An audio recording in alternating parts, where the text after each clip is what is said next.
সবাই কেমন আছেন? আশা করি ভালো আছেন। আমিও ভালো আছি। আজকে আমি বানাতে যাচ্ছি সামুদ্রিক মাছের ঝোল, যা ভাতের সাথে খেতে অসাধারণ লাগে। মাছ কেটে কুটে ধুয়ে পরিষ্কার করে নিয়েছি। মাছ আমি ভাজি করব না, কাঁচাই রান্না করব। কম মশলায় রান্নাটা করব। পাতিলে দিয়েছি সামান্য তেল, ফোড়নে দিয়েছি তেজপাতা, শুকনো মরিচ, সাথে দিলাম পেঁয়াজ কুচি। পেঁয়াজ হালকা করে ভাজবো, তারপর দিয়ে দিব মরিচের গুঁড়া, হলুদের গুঁড়া।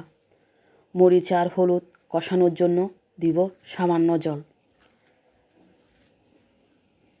তাহলে দেখতে থাকুন কিভাবে রান্নাটা করছি। সবাই আমার পাশে থাকবেন, আমাকে সাপোর্ট করবেন।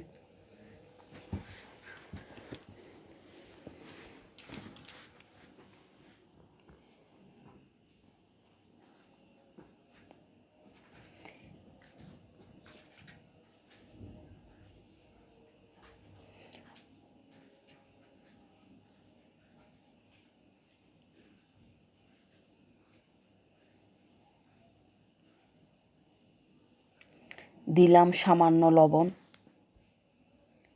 আর সাথে দিয়ে দিব সামান্য জিরার গুঁড়া। কষানো হয়ে গেলে দিব কেটে রাখা মাছ।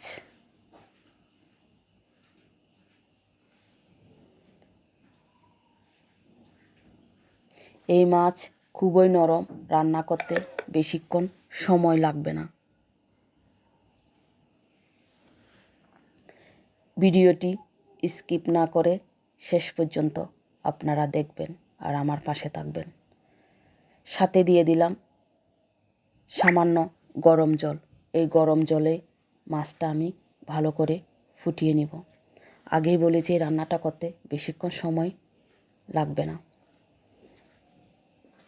এই মাছ নাড়াচাড়া করতেও অসুবিধা হয়, মাছ একটু নরম, আমি বেশি নাড়াচাড়া করলাম না।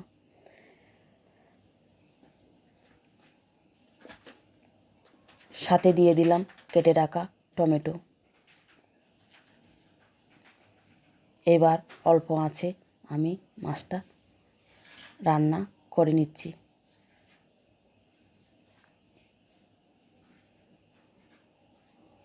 আর একটু লবণ দিয়ে দিলাম স্বাদ মতন। সাথে দিলাম কুচি করা ধনেপাতা। এই ধনেপাতাটা দিয়ে মাছের স্বাদটা আসবে। রান্নাটা প্রায় শেষের দিকে।